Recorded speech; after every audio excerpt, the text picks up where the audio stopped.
দুই বন্ধুর কথার আজ মর্যাদা পেল। উমেশ আর উদয় ছোটবেলা থেকে বন্ধু ছিল। ওদের বন্ধুত্ব এমন জায়গায় পৌঁছে গেছিল যে দুজনের বন্ধু, প্রাণের বন্ধু। উমেশ বলেছিল আমাদের বন্ধুত্ব যাতে সারা জীবন এইভাবেই টিকে যায়, আমরা একটা চুক্তি করি। দুজনের যার ছেলে হবে আর কারো মেয়ে হলে দুই বন্ধু টিকে রাখতে গেলে নিজেদের ছেলে মেয়ের বিয়ে বন্ধনে আবদ্ধ করতে হবে। সেই কথা অনুযায়ী উদয়ের ছেলে হয়, উমেশের মেয়ে হয়। উমেশের মেয়ে ছোট, উদয়ের ছেলে বড়। দুইজনে মাধ্যমিক পাশ না করা পর্যন্ত তারা এই কথাটি ছেলে মেয়েদের সামনে প্রকাশ করেনি। ছেলে মেয়ে মাধ্যমিক পাশ করার পর তারা উমেশ উদয়ের কাছে আসে সেই ছোটোবেলার কথা রক্ষা করার জন্য।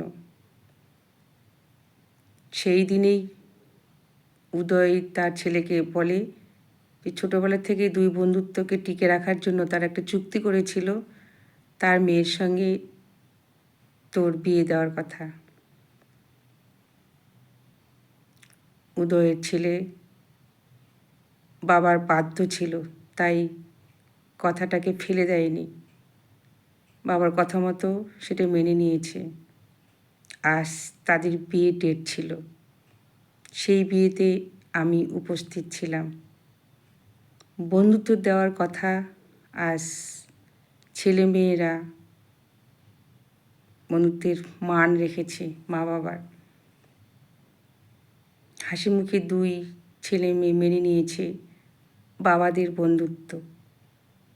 তারাও বন্ধুত্বের কথা মাথায় রেখে দুজনের বিয়েতে আবদ্ধ হয়েছে।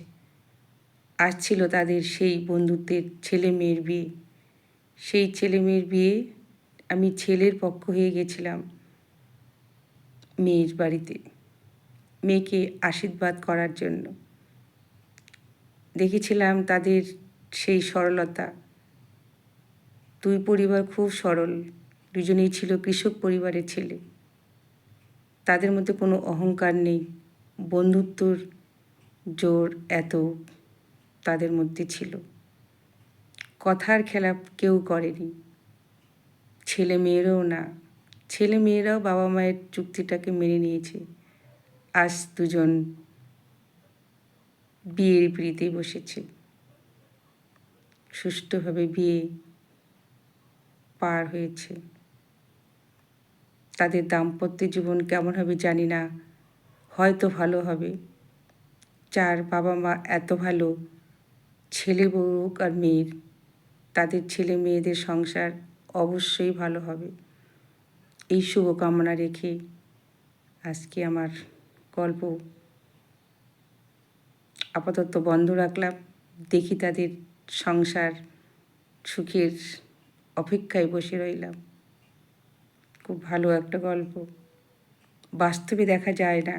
ছোটোবেলার কথা অনেকে ভুলেই যায়, বন্ধুকে দেওয়ার কথা অনেকে রাখতে পারে না।